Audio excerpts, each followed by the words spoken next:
Recordaba esta semana que el primer automóvil que tuvimos en mi familia paterna cuando niño era un Renault Gordini, una marca francesa que había llegado a Argentina del año 1969. Que si no me equivoco es un auto que se empezó a fabricar entre el 67 y el 70. Mi papá tenía el modelo 1969, porque era un tipo que le gustaba tener un auto nuevo. Un pequeño auto sedán blanco que mi papá atesoraba, como si se tratase del Santo Grial o si era el Arca del Pacto. Para él el auto era el santo sudario, ¿no? Lo lavaba, lo enceraba cada bendito sábado y ese era su principal orgullo. Él solía alardear diciendo, este es uno de esos autos para toda la vida, que no es como ahora que nosotros decimos, bueno, si tengo la posibilidad me gustaría cambiarlo. Antes todas las cosas eran para toda la vida. La nevera era para toda la vida, la abuela era para toda la vida, se hacía algo provisorio, un arreglo en la casa, era para toda la vida,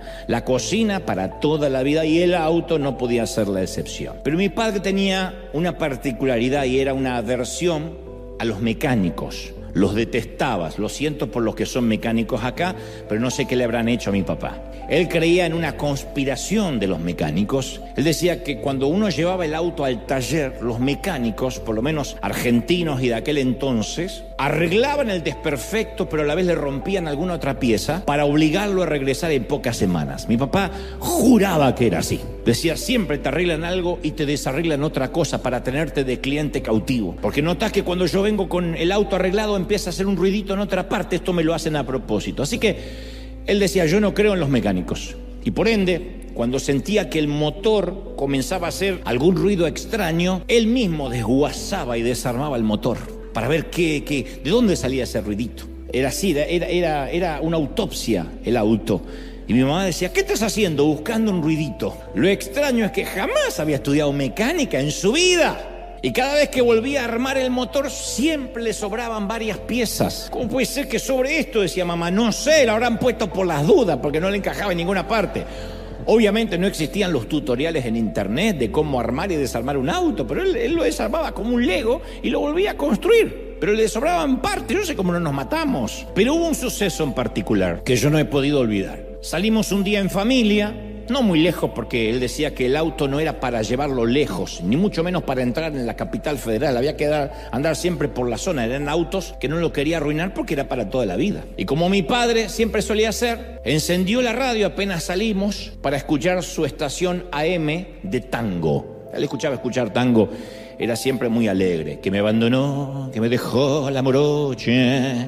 Si subías al auto dudando en suicidarte o no, no te quedaban dudas. En el mismo momento, misteriosamente de golpe, cuando salimos, él prendió la radio, se enciende el limpiaparabrisas de manera alocada, así que tenía como 2 o 3 velocidades el limpiaparabrisas y se encendió de la manera más rápida, así que muy enojado, papá trató de detener el limpiaparabrisas, porque él decía que si el parabrisas estaba seco, porque no estaba lloviendo, hacía que el vidrio se rayara. No había caso, el limpiaparabrisas estaba poseído y no había manera de apagarlo, únicamente pudo detener el limpiaparabrisas, deteniendo el auto, estacionando y apagando el motor, pero no nos podíamos quedar varados ahí, así que apenas encendía de nuevo el motor, el limpiaparabrisas endemoniado comenzaba a moverse de manera frenética. Obviamente mi padre, como eran los padres de antes, nos culpó a nosotros, a mí, a mi hermano, y vociferaba, esto es por culpa de ustedes que me andan tocando el auto no es para jugar. Entonces, no hicimos nada, pero decía, ustedes son los culpables. Y su frustración iba escalando, su enojo también, hasta que la persona más espiritual de la familia, mi madre, obvio, dijo en voz alta, viejo, esto es obra del diablo, esto es Satanás, no culpes a los chicos, esto es obra del diablo. ¿Y sabe por qué pasa?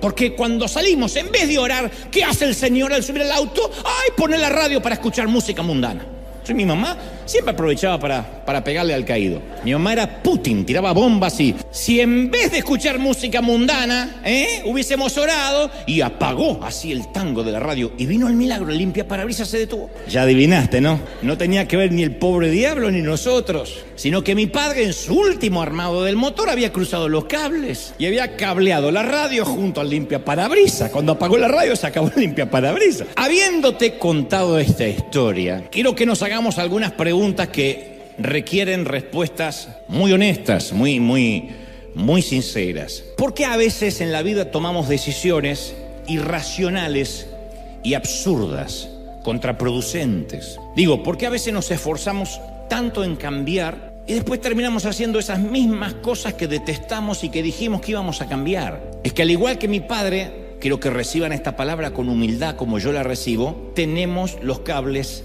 cruzados. Tenemos un cable mal, haciendo mal contacto. Dices, por ejemplo, nunca más me meto en la vida ajena. Mira los problemas que me trajo por meterme en la vida ajena.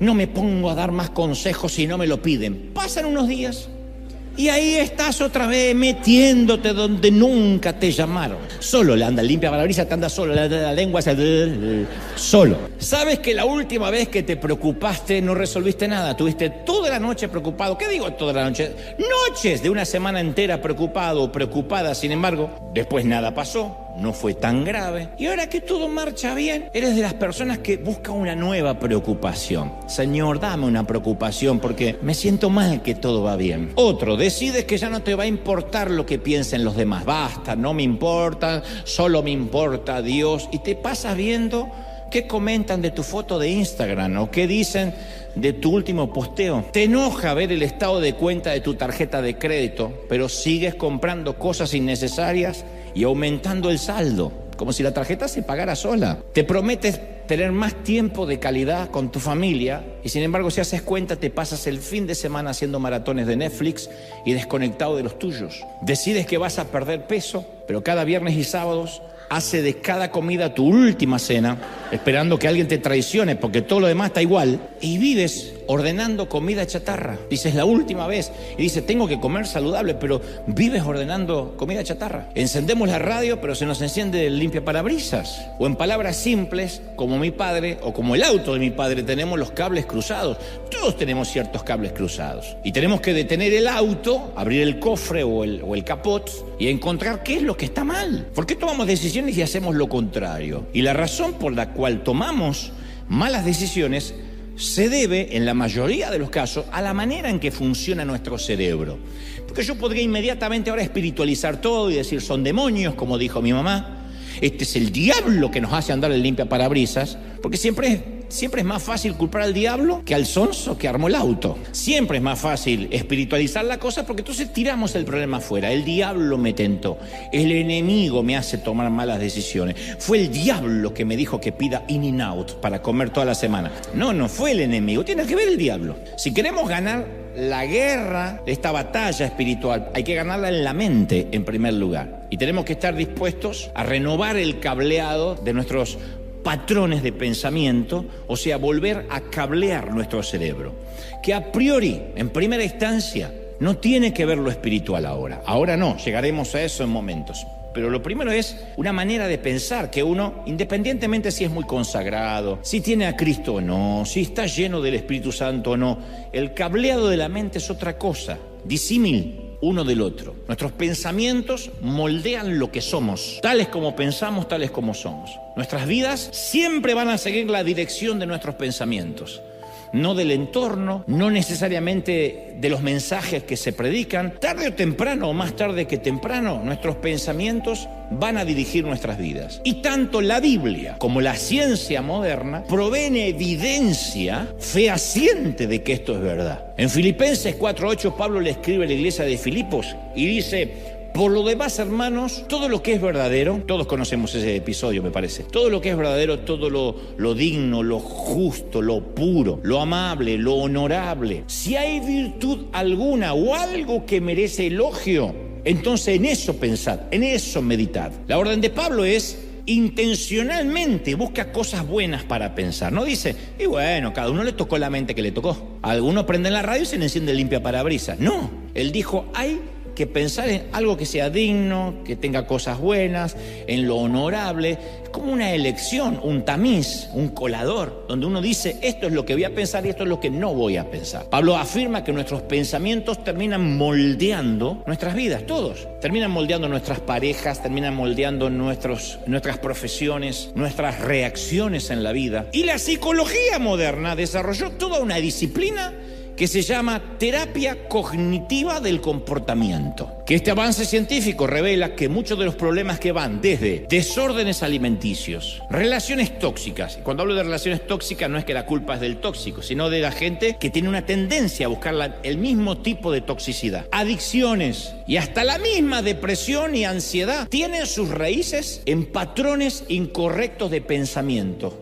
La raíz es pensamientos que no deberían estar allí, que devienen en depresión, en somatizar enfermedades. Y cuando la Biblia y la psicología moderna hablan de lo mismo, a mí me dan ganas de investigar, de saber más. Cuando los científicos concluyen que lo que decía Pablo hace miles de años era verdad, lo que decía Jesús es cierto, y a mí me llama la atención. Primero porque no hay una dicotomía entre la ciencia y la Biblia, pero cuando coincide, cuando son coincidentales en algo, a mí me sorprende, porque la vida que tenemos es un reflejo de aquello que pensamos, no hay otra. Y lo que pensamos determina lo que vamos a llegar a ser mañana.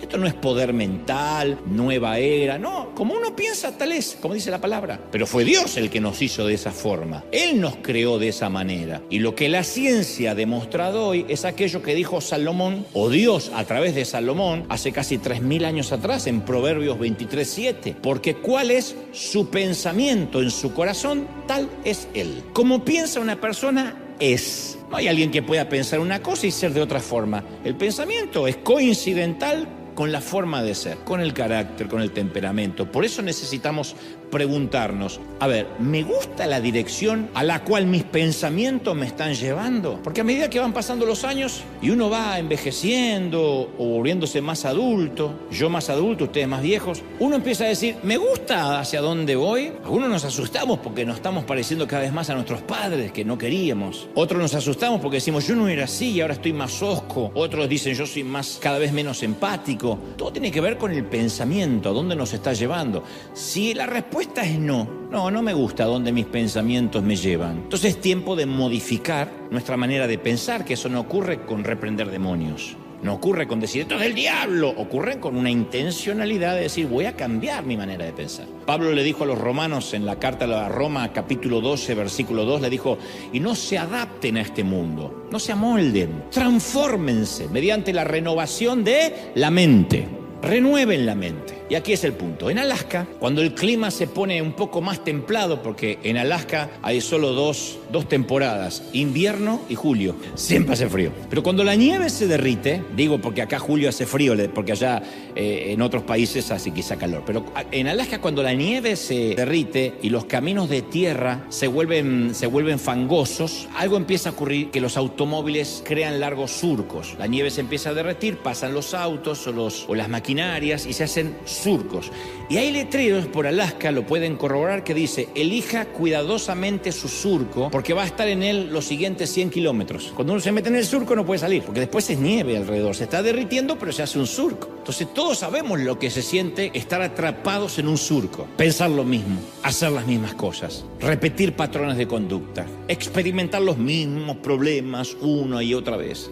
Como si estuviéramos irremediablemente, como en Alaska, cuando se empieza a derretir la nieve, atrapados en un fangoso y escarpado camino, un bucle en el cual no podemos salir. Ahí estamos. Y cuando el surco se hace más profundo, cuando los neumáticos están totalmente dentro de ese surco, podemos soltar el volante y el vehículo parece un Tesla, avanza solo. Uno suelta el volante y el volante a lo sumo se mueve así, pero no se sale del surco. No se puede salir del surco. Atorado en una dirección sin opciones de salir, hasta que el viejo surco termine. Eso funciona así. Y a propósito de esto, así es como funciona nuestro cerebro. No importa cuán open mind o cuán moderno nos sintamos. Cada pensamiento que tenemos produce un cambio neuroquímico en nuestra mente. Y nuestro cerebro se va rediseñando en torno a ese pensamiento, viejo o nuevo. El cerebro es un centro de mando que dirige las partes de nuestro cuerpo a través de las neuronas. Y las neuronas se entrelazan para crear mensajes. Y los mismos mensajes enviados crean lo que se llama una vía neuronal. La presencia de una vía neuronal o lo que se llama también un engrama. Un engrama vendría a ser, ¿alguien se acuerda los LP que tenían que poner, si se movía un poquitito así la agujita esa? Ya está, no estaba cantando Frank Sinatra, era el exorcista, se movía. Era un engrama perfecto, ¿se acuerda? Y los que se acuerdan lo que es un LP ya están en edad de hacerse una colonoscopia anual. Bueno, en la mente un engrama es una huella o trazo de memoria en nuestro cerebro como resultado de una experiencia que influye en próximas decisiones, en nuestro futuro. O esos engramas, no es difícil de comprender esto, esos engramas son fundamentales para el desarrollo cognitivo, emocional, porque afectan nuestra percepción, nuestra manera de aprender cosas en la vida. De modo que esas vías neuronales son como surcos cerebrales. Imaginemos que es un surco en Alaska, donde uno mete los neumáticos y ahí va. Esos surcos son cavados por un manojo de nervios que están en la base del tallo cerebral, conocido como el sistema de activación reticular, el famoso SAR. Filtra millones de datos sensoriales que llegan a nuestro cerebro y los agrupa de acuerdo a su similitud. Es el sistema que tiene nuestro cerebro para filtrar toda la información de nuestra vida y que nos permite enfocarnos en lo que es más importante e ignorar el resto, lo que es menos importante. Poner cosas en primer plano y otras en segundo plano. El cerebro va reasignando prioridades a través de ese SAR. Y ese mismo sistema se vale de nuestras creencias ya establecidas para filtrar toda la información que va a entrar. Para ponerlo en palabras simples, un tipo agnóstico, que a diferencia del ateo es el que dice: yo no creo en Dios hasta que alguien me demuestre lo contrario. La bici hoy, por eso dicen la frase de andar en bici uno nunca se olvida. Y es verdad, aunque tu última bicicleta la montaste a los 8 años y hoy tienes 60, te subes a la bici y no te caes. Por las dudas, si tienes 60, no prueben. Con suficiente repetición, caer en un surco neurológico se vuelve automático, algo normal. Esparcir un chisme, pero a su vez sentiste una descarga de placer. Un químico de nuestro cerebro liberó algo llamado dopamina. Es un pequeño subidón natural. Es la forma que el cerebro nos dice: en esto, hay que repetirlo. Al menos una vez más, estuvo lindo, se sintió rico. De modo que cuando estabas agobiado, dijiste: está bien, bebo otra copa de vino, la última vez me hizo bien. Consumiste otra vez porno porque te liberó y te relajó. O seguiste manteniendo una mentira. Y esta vez te sentiste menos culpable. Porque la primera vez sentiste culpa, pero la segunda vez la culpa bajó. Y después cada vez fue más sencillo y obtuviste cargas de dopamina. Y las próximas veces serán aún más fáciles para hacer. No hay remordimientos, ya no hay culpa, no hay temor.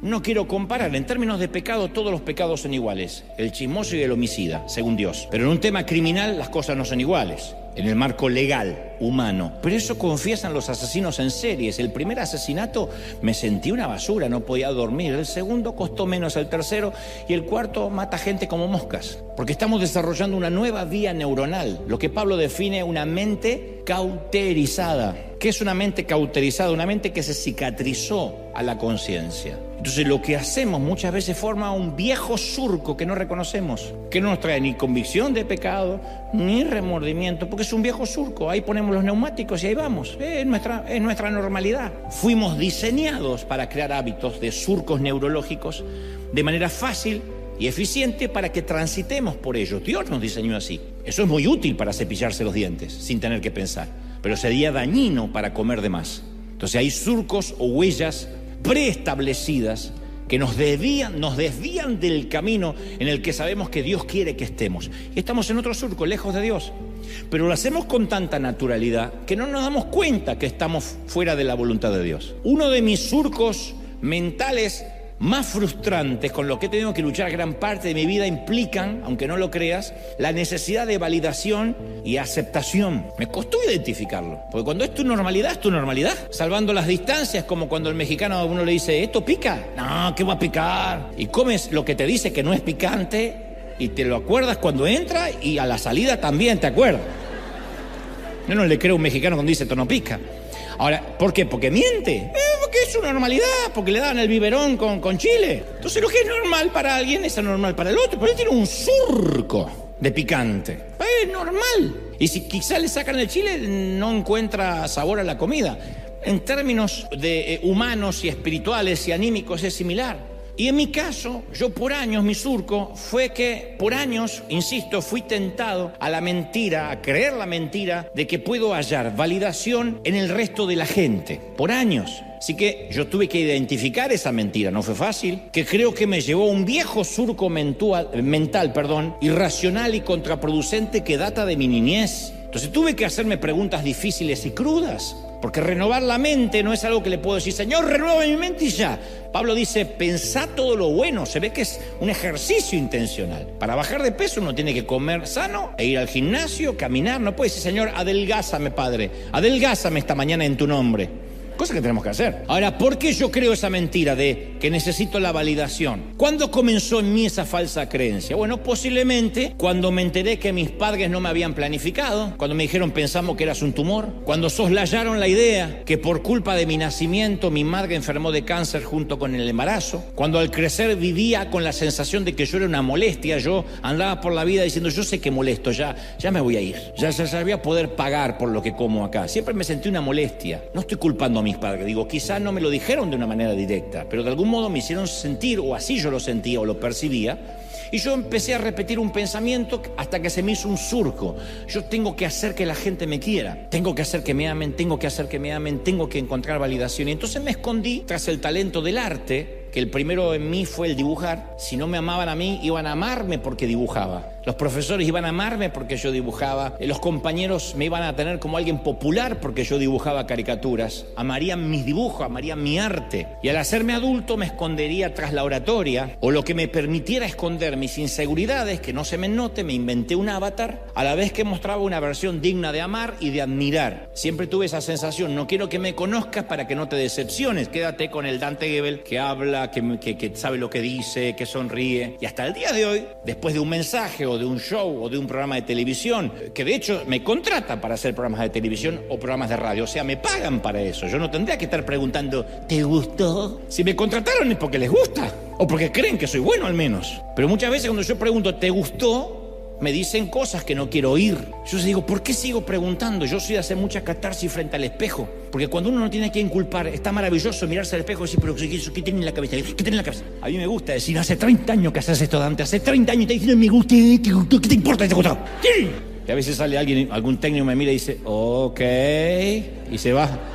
Y se va del baño como diciendo, este hombre no está bien. Claro, porque cuando uno dice, ¿te gustó lo que hice? Algunos suponen que tienen que darte un consejo que a veces no estás buscando. Pero eso lo hacía yo cuando empecé a predicar hace muchos años. Yo me quedaba saludando a toda la gente para que me dijeran cómo estuvo y si estuvo lindo. Y después me iba al estacionamiento por si me faltó alguno. Ya no sufro de eso tanto, ¿no? Pero ese fue un surco que yo lo tenía inconscientemente. Entonces, ¿qué hay contigo? ¿Cuál es tu surco? Quizás cuando eras joven la respuesta de tu madre a todos los problemas era la comida. Cuando eras bebé, llorabas, ¡pum!, te encajaba en el biberón. Tenías 2 años, te caías, te raspaba la rodilla y la solución no era un apósito, era un helado o un chocolate. Ya está, ya pasa, coma. Cortaste con tu novio, tu madre te ofrecía un plato de sopa caliente, un buen plato de pupusa porque no había mucho dinero. Tu cerebro, ¿qué creó? Una vía neuronal. Las neuronas se enlazaron en el mismo mensaje. Si estás herido, enojado o triste, come algo. Consuélate con comida. Y ahora comer es una respuesta orgánica a tu problema. Eso no se va reprendiendo demonios. Es un surco. Quizá transitaste el colegio como blanco de burlas ajenas. Todo el mundo te hacía bullying cuando el bullying no era tan famoso y se podía denunciar rápidamente. Llegabas a casa y tus padres te maltrataban, lo que te resultaba familiar porque era parecido a lo que viviste en el recreo. Creciste, tus padres se divorciaron y ahí dijiste, bueno, ya está, lo que me faltaba. Todo me sale mal. Es como si yo estuviera maldito, todo me pasa a mí. Y tu cerebro creó una vía neuronal. Comenzó a enlazar esas experiencias aleatorias que nada tenían que ver una con la otra, pero de alguna forma sentías que eran similares y que te estaban contando una historia. Y comenzaste a creer la mentira de que eres una víctima, que la gente siempre va a lastimarme, que van a dejarme caer, que mis amigos me van a traicionar, que mis parejas me van a engañar. Y ahora de adulto tu respuesta habitual es pensar de que siempre alguien está tratando de hacerte mal, que el mundo está contra ti, que todo te va a salir mal.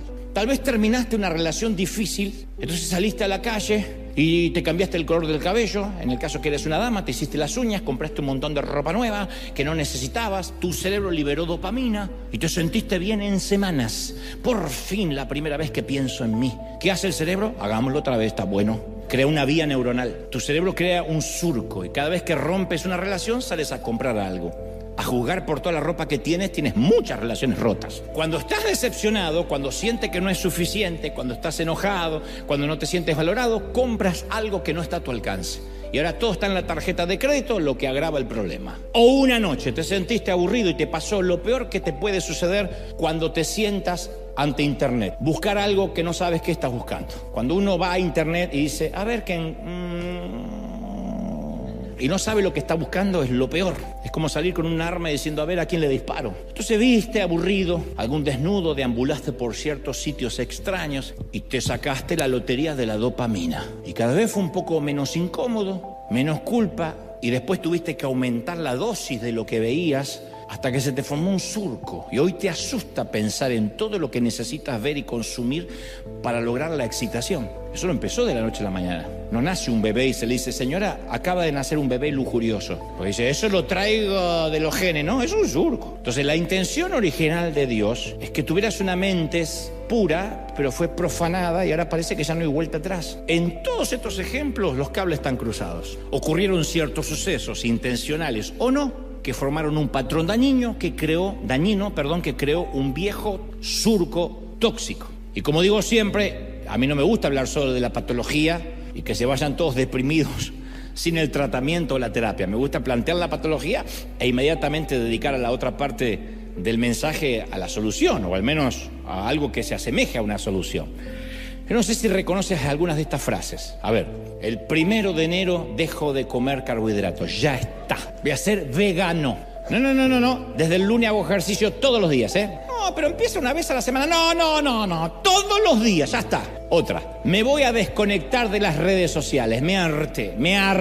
¿Qué me importa lo que hace mi prima del otro lado? Me harté. Le saco el like a todo y desaparezco. Y después está... me hice uno anónimo para que no sepan que estoy mirando, pero... Ya no voy a prestarme para los chismes. Ya no. Le voy a decir, eso no me edifica. Entonces, ¿por qué la escuchaste otra vez? No, porque era jugoso lo que tenía. Voy a leer la Biblia todas las mañanas, ya lo decidí. ¿Por qué no funcionan esas promesas y determinaciones? ¿Por qué? Porque no es que te estoy diciendo a ti no te funciona y a mí sí. ¿Por qué no funcionan? Porque el enfoque está en modificar la conducta. Y Pablo no dice, modifiquen la conducta, habla de modificar el pensamiento. Si no vamos a la raíz, que es lo que produce la conducta no cambia, porque estamos dentro de un surco. El que no le gusta hacer ejercicio no lo va a hacer porque está en el surco sedentario, chupo cerveza y miro la tele. No se va a mover de ahí. El que es ladrón se le nota, el que es estafador se le nota, porque no puede disimular ni con maquillaje ni con trajes italianos lo que es en su interior. De la abundancia del corazón habla la boca. Entonces todo lo que hacemos, cada palabra que decimos, cada actitud que expresamos, se origina en nuestros pensamientos. Y es una locura la poca atención que le damos a lo que entra en nuestra mente. Creemos que podemos mirar cualquier película. Es Sigmund Freud. Pablo. Por lo tanto, permitir que la naturaleza pecaminosa les controle la mente lleva a la muerte. No se anda con vuelta, no va con eufemismo, lleva a la muerte. No a una vida de menor categoría, a la muerte. Pero, añade Pablo, permitir que el espíritu les controle la mente lleva a la vida y a la paz. Entonces la investigación prueba que la forma que alguien crea una mentira es repetir la mentira. Eso decía quien le hacía la propaganda a Hitler, Goebbels. Nada que ver conmigo, él era Goebbels. Él decía miente, y tarde usamos el 10% de nuestro cerebro. ¿Quién dijo? Y si usamos el 10%, ¿cómo sabemos que hay más? Es una mentira.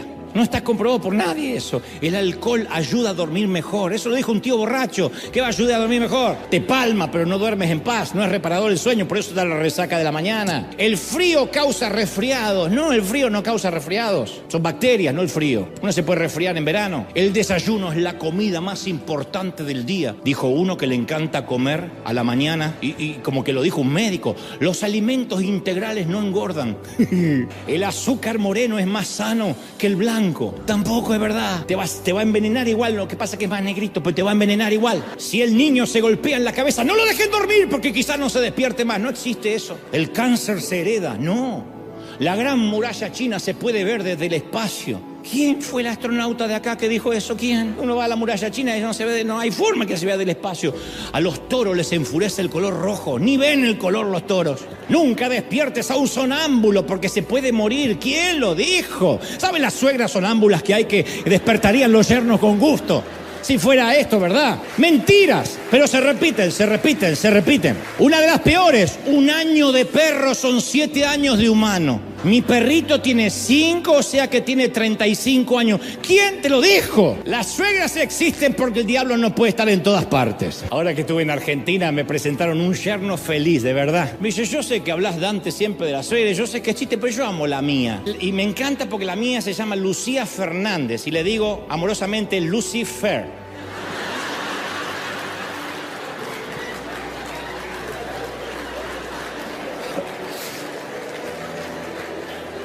Bueno, todas estas frases que te dije son mentiras, pero la repetición constante nos ha hecho creer que es verdad. Por eso nuestro enemigo espiritual nos ha estado susurrando las mismas mentiras repetidamente toda la vida. A mí me ha dicho, no te quieren, tienes que hacer que te validen, te quieren por lo que haces, no por lo que eres, no te dejes ver mucho, que no te conozcan, vas a decepcionar como decepcionaste a tus padres. Siempre fueron las mismas mentiras. ¿Sabe el enemigo que mientras más pensemos algo, más lo vamos a creer y lo más posible que esa mentira se convierta en un surco en el que quedamos atrapados? ¿Notaste que el enemigo sigue susurrándonos las mismas mentiras? Porque no puede ser creativo. Susurra siempre las mismas mentiras toda la vida. Ahora, insisto, ¿cómo reemplazamos el viejo surco por el pavimento nuevo?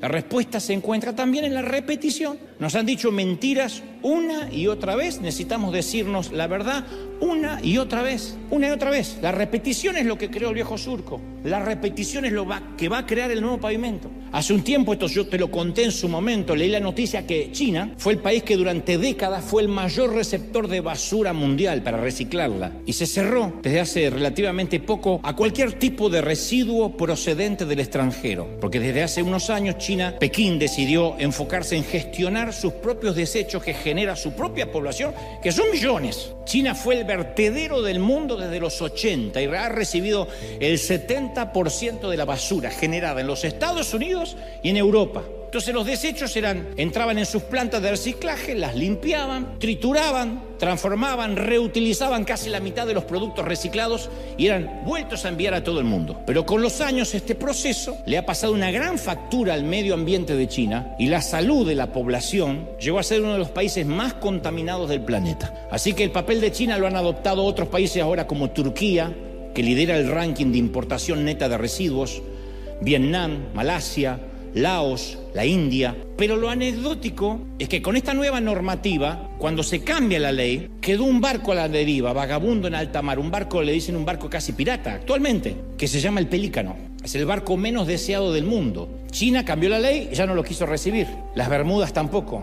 La República Dominicana no lo quiso recibir, igual que Holanda, las Antillas, Honduras. No consigue atracar en ninguna parte porque la ley se cambió mientras que ya estaba en alta mar. Haití lo rechazó. Este carguero de 142 metros contiene 15.000 toneladas de basura. Botellas de cerveza, pañales usados, restos de comida, moscas. El Pelícano partió desde Filadelfia y quedó a la deriva en el océano. Hasta la fecha, nadie quiere su montón de basura. Los noticieros titularon el caso como el efecto Pelícano, que fue acuñado inmediatamente por psicólogos. Siempre los psicólogos están a la casa de estas cosas, ¿no?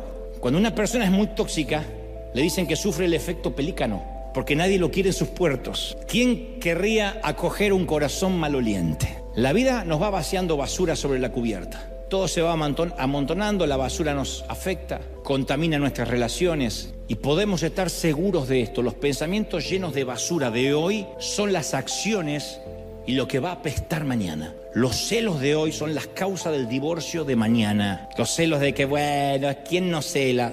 Te van a causar rupturas mañana. El fanatismo de hoy es el crimen de odio de mañana. La grieta de hoy es el odio de mañana. El enojo de hoy es el abuso de mañana. La lujuria de hoy es el adulterio de mañana. La codicia de hoy es la estafa de mañana. La culpa de hoy es el miedo de mañana. Si dejamos la basura a bordo, apestaremos y la gente lo va a oler. Al principio es como el olor a pata, lo sienten todo menos el dueño. Después lo siente hasta el propio dueño y después ya no lo siente más. El problema de los tripulantes del Pelícano fue el hecho de especular que iban a seguir haciendo negocio con la basura. Y un día las leyes cambiaron y quedaron a la deriva. Y esto también es el problema de la vida. Si estamos llenos de basura, se nos va a terminar cerrando todos los puertos en donde potencialmente podríamos atracar. Entonces necesitamos una terapia intencional para reemplazar nuestro cargamento Tenemos que limpiar el pelícano de basura y estar listos para recibir un cargamento saludable. Pero casi siempre invertimos el orden. Tratamos de cambiar el interior mediante la alteración exterior. Creemos que si pintamos el barco por fuera, seguiremos cargando desechos y nadie lo va a notar. ¿Cómo nos vamos a librar del aroma a basura sin deshacernos del cargamento? Por regla general, nuestras emociones proceden de nuestros pensamientos. Primero es el pensamiento, después las emociones. Las personas desanimadas tienden a tener pensamientos depresivos. Primero el pensamiento y después el desánimo. Y en el peor de los casos, la depresión. Las personas preocupadas no nacen preocupadas. Tampoco se le dice a una mamá, le acaba de nacer un bebé preocupado. Se aprende y terminan en ansiedad. Ansiedad es que nos roba las energías de hoy por problemas que no podemos resolver porque son de mañana. Y nos acostumbramos a esos pensamientos hediondos. ¿Quién se concentra en el exterior cuando el problema está dentro? Bueno, te doy un ejemplo. Lo dije hoy, una mujer se divorcia, lucha con la depresión. ¿Qué le sugiere una amiga bien intencionada? Ay, no, ya está, cómprate ropa nueva, cambia el look, implántate senos, glúteos a estrenar. Están haciendo 2x1 acá en Los Ángeles. Pagas un glúteo y te dan 2. Hazte un nuevo corte de cabello. Que él vea, que vea a tu ex, a la mujer, a la potra que se perdió. Y esto es, que cante, te quedó grande la yegua, jinete. Y esto es aplicar un tratamiento por fuera mientras que ignoramos lo de adentro. El peinado no va a cambiar lo de adentro. Pulir el barco ignorando el cargamento de basura. ¿Cuál es el resultado? La mujer se cambia el look, se opera completa hasta que regresa a la sombra de la depresión. El exterior pulido, el interior corroído. Lo de afuera cambiado, lo de adentro pútrido. Entonces los cambios cosméticos siempre son solo a nivel piel, siempre. Y si no hay una siembra de nuevos pensamientos, no cambia nada. Colosenses 3:2 dice, concentren su atención en las cosas de arriba, no en las de la tierra. Concentren, otra vez la orden, intencional. Romanos 8:5, los que viven conforme al Espíritu, fijan la mente en los deseos del Espíritu. Fija la mente, no dice el Espíritu Santo te lo hará fijar. Fija tu mente en las cosas del Espíritu. Así que lo primero que pensamos en la mañana es la primera pieza del dominó en caer y que va a impactar el resto de los pensamientos durante el día. Es verdad, si dices hoy voy a tener un pésimo día, es una profecía, vas a tener un pésimo día. No anda a la cafetera, ¡oh! Ya me empezó a salir mal las cosas. Va a empeorar, la cosa va a empeorar, porque lo que temes te sobrevendrá. Entonces uno tiene que comenzar el día con la palabra de Dios. Todos los días pavimentando los viejos surcos. Tienes que poner una cinta, unos carteles que diga obra en construcción, porque eso no se pavimenta una mañana, ¿eh? Tengan paciencia, Dios no terminó conmigo, estoy pavimentando mis surcos.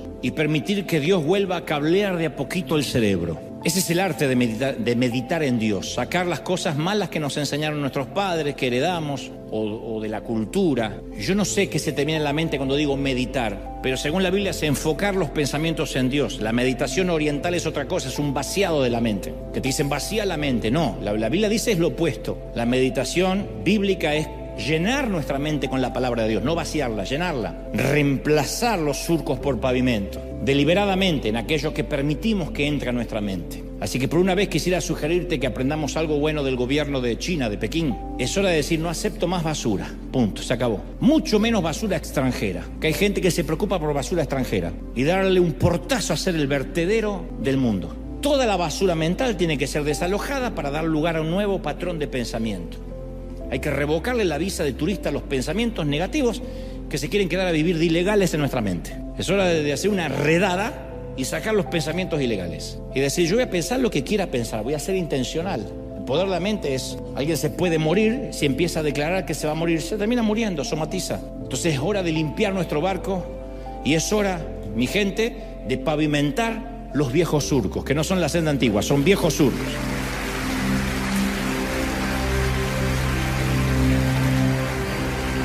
¡Te exaltamos, Dios!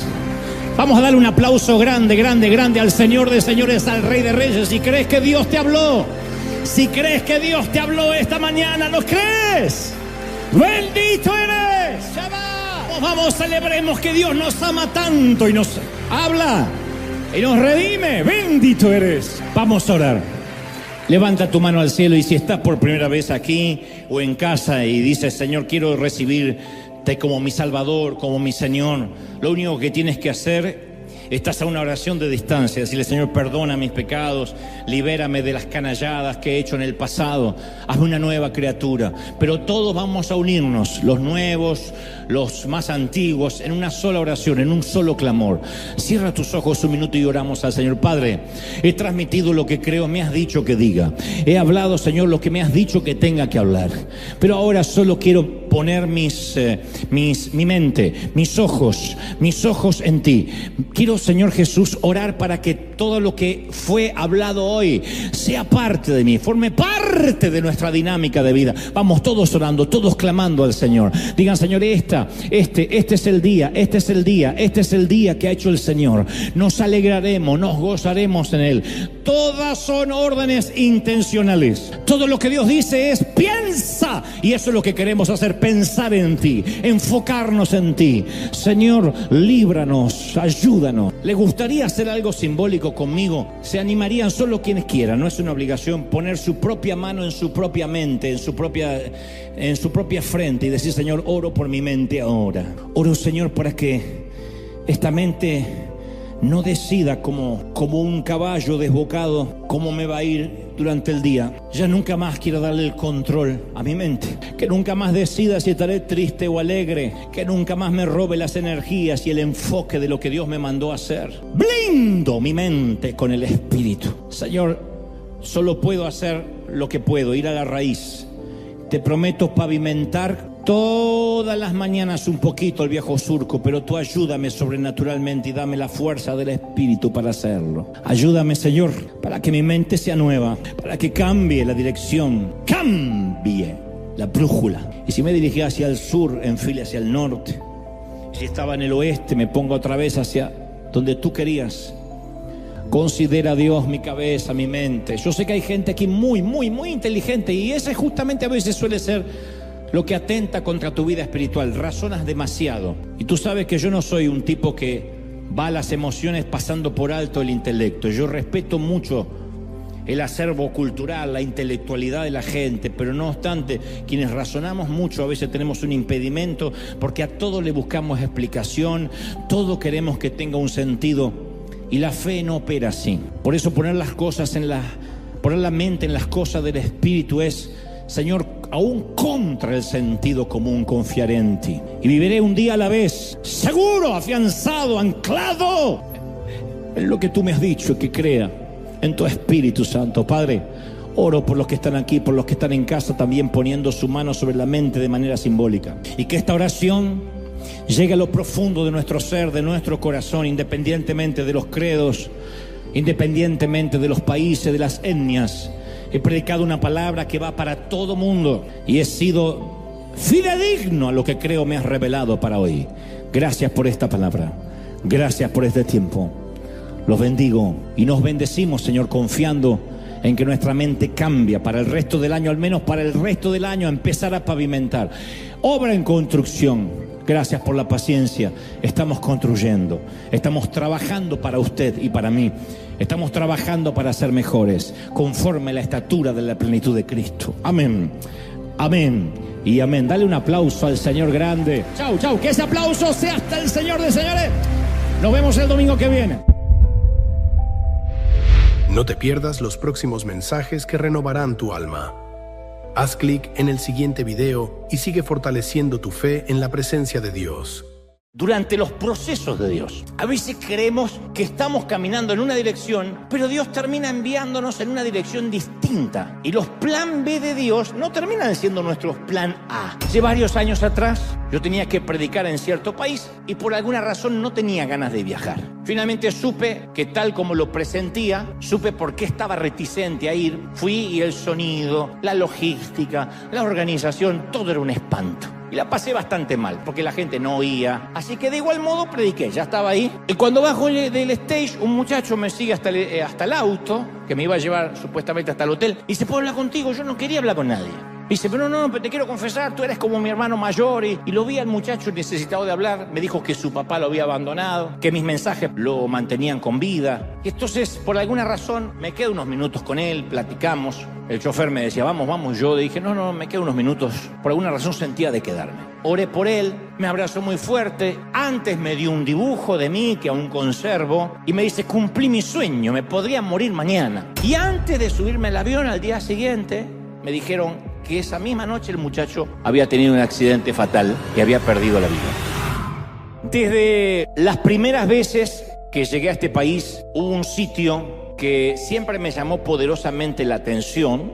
Es el Museo de Cera de Madame Tussauds. Hay uno aquí en Los Ángeles, hay otro museo de cera en Las Vegas, en New York, en Washington. Hay por todas partes uno de estos museos. Entre muchas ciudades, museos de cera. Es la reproducción de cera casi exacta de todas las celebridades, vivas o muertas, en un solo lugar. Entonces ahí podemos encontrar desde David Beckham a Barack Obama, desde Nelson Mandela a Elvis, Michael Jackson, Marilyn Monroe, Brad Pitt, Shakira, Jennifer Aniston, Sofía Vergara, Abraham Lincoln, Paquita la del Bar. No, esa que no creo que esté. En algunos casos de las figuras de Hollywood lucen la ropa original. Las figuras de cera lucen la ropa original de alguna película donada por las propias estrellas. Y hay gente que, si es un poco distraída y está dando vueltas dentro del museo, es capaz de pellizcar a una persona real pensando que se trata de una estatua de cera. Las veces que yo fui, siempre me sentí tentado a ponerme al lado de una de esas estatuas y quedarme lo más quietito posible así, a ver si alguien me confundía con alguien de cera y que diga, ¡ay, qué real!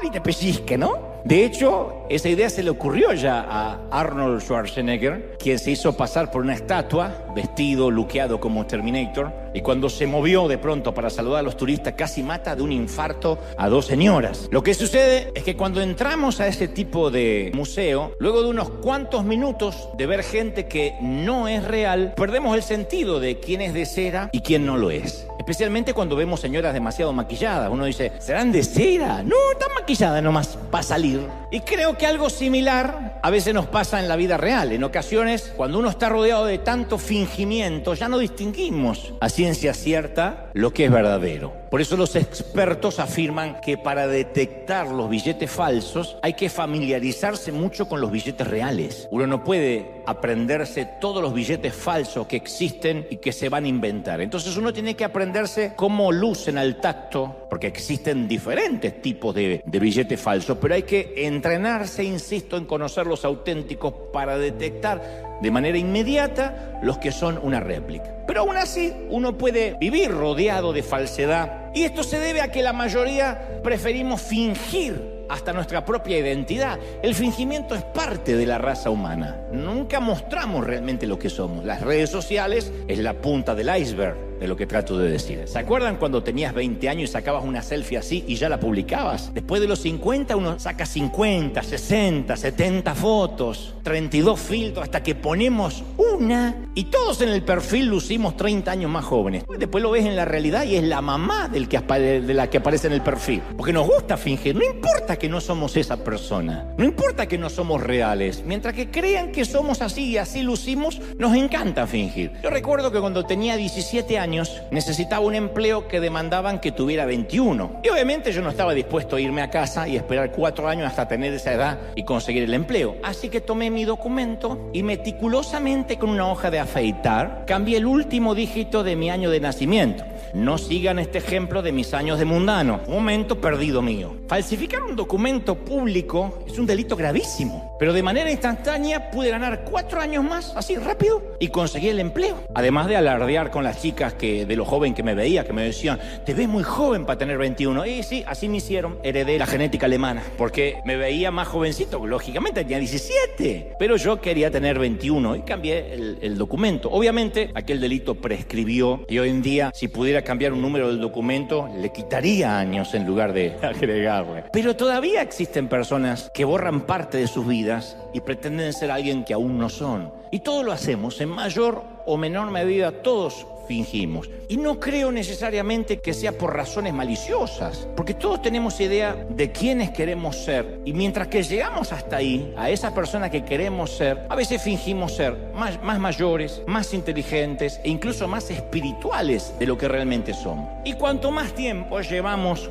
fingiendo, parece que lo estamos logrando y todos creemos que se lo están creyendo. Lo triste es que no podemos ni engañar a Dios ni engañarnos a nosotros mismos. Y somos tan buenos a veces engañando a la gente que terminamos creyéndonos lo que proyectamos. Pero el problema de simular tener 21 cuando apenas tenemos 17 es que terminamos creyendo que hemos llegado a un lugar que todavía no hemos alcanzado de manera orgánica o de manera natural. Es por eso que, insisto, a veces nos compramos casas, celulares o ropa costosa que en realidad todavía no podemos pagar, no lo podemos costear. Pero nos autoconvencemos de que sí, podemos hacerlo y disfrazamos eso de reverencia diciendo yo lo hago por fe, confiando en Dios, y después quedamos endeudados por años. Porque como decíamos el domingo pasado, nos equivocamos en la temporada. Y por la misma razón tomamos posiciones de liderazgo, o subimos a los escenarios, o emprendemos una empresa, cuando aún todavía no le hemos permitido a Dios que trabaje en nuestro carácter. Pero Dios no es alguien que confunde la cera con la realidad. Dios no se confunde. Dios no pellizca a una persona real pensando que es de cera, ni pellizca a una estatua de cera pensando que es real. Dios es el único que no se lo puede timar. Y en la Biblia aparece una historia de una pareja conformada por Ananías y Zafira. La historia es muy conocida. Vendieron algunas propiedades, un matrimonio que vendió algunas tierras. No hay que demonizarlos. Yo escuché que siempre que se habla de esta pareja se los demoniza, pero no eran villanos. No creo que eran tramposos de nacimiento. De hecho, estoy seguro que ellos amaban a Dios y amaban a la iglesia. Vendieron sus tierras, donaron todo el dinero. Bueno, casi todo el dinero. Estoy seguro que el lunes Ananías le dijo a Dios y a todos los que lo rodeaban que iban a vender la tierra con su mujer e iban a donar todo el dinero. Probablemente repitió lo mismo el martes, dijo lo mismo el miércoles, el jueves alguien le preguntó y dijo sí, lo voy a donar todo. Quizás el viernes a todos los amigos le dijo lo mismo. Una vez más, voy a entregar el dinero de la venta de mis propiedades o de nuestras propiedades a la iglesia. El sábado fue a donde sus amigos y le preguntaron, nos dijeron que vas a donar todo. Y él dijo con orgullo, sí. Capaz que no estaba tratando de mentir ni de engañar a nadie. Y lo más probable, que es un síndrome muy común, es que lo dijo en tantas ocasiones que lo daría todo, que terminó creyéndose su propia mentira. Hay gente que se mira en el perfil de Facebook o en el perfil de Instagram y se cree que luce así. De tanto que le pone filtros que se cree que literalmente es así. No voy a decir quién porque estamos saliendo al aire en vivo, pero hay una persona muy famosa, no diré el nombre aunque insistan y se mueran de ganas, que quitó los espejos de su casa. Es una dama. Y como no quiere verse envejecer, una suerte de Dorian Gray, no quiere verse en espejos. Entonces tiene un fotógrafo en planta, un fotógrafo viviendo en su casa. Y cuando ella quiere verse cómo luce, le pide que le saque una foto, que le ponga todos los filtros y ahí es cuando ella se ve. Entonces cuando se peina, dice, a ver cómo estoy, le saca la foto, le pone todos los filtros y la muestra 30 años más joven. Dice que le hace bien a su estima verse como en la foto y no como en el espejo. Si hay alguien que está haciendo eso en la casa, váyase a internar por su propia cuenta. Llame ya y diga, voy para allá. La cosa es que algunos se terminan creyendo su propia mentira. Y en el caso de Ananías y Zafira, habían guardado parte del dinero de la venta de sus tierras. Es razonable. Era su propiedad, eran sus tierras, era su dinero. ¿Está mal quedarse con algo? Y el resto, qué sé yo, el 80, el 90% donarlo a la iglesia. No, es fabuloso. ¿Quién hace eso? El problema de Ananías es que se estaba haciendo pasar por alguien que no era, él y su esposa. Y entonces dice la palabra que cayeron muertos delante de Dios. Insisto, Dios no es alguien que confunde la cera con la realidad. Dios vio que estaban aparentando una imagen falsa. Ellos le decían a todos a su alrededor que estaban en una posición a la cual aún no habían arribado, no habían llegado. En lugar de ser el matrimonio, conformarse con ser el matrimonio, que estaban donando una gran parte de la propiedad, ellos codiciaron un aplauso más grande. Ellos querían aparentar ser el matrimonio que podían darse el lujo de donarlo todo. Nadie les estaba pidiendo que donen todo. No tenían que decir que estaban donando todo, decir estamos donando una parte o no decir nada. Se me ocurre que quizá dijeron tanto que iban a donarlo todo, que aunque faltaba una parte, supusieron que técnicamente era como si lo estuviesen donando todo. ¿Están donando todo? Y sí. Y se miraron entre ellos y dice, porque donamos bastante, es como si fuera todo, pero no era todo. Y Pedro le dijo, hay un pequeño problemita. Chicos, ustedes no le han mentido al hombre, sino a Dios. Y todos mentimos más de lo que nos gustaría admitir. Cada vez que fingimos delante de las personas que estamos en un nivel de espiritualidad diferente al que realmente estamos, somos parte de la atracción del museo de cera. Somos timadores. Y la triste historia de Ananías y Zafira, la triste y célebre historia de Ananías y Zafira, nos revela cuán importante es para Dios que seamos realistas.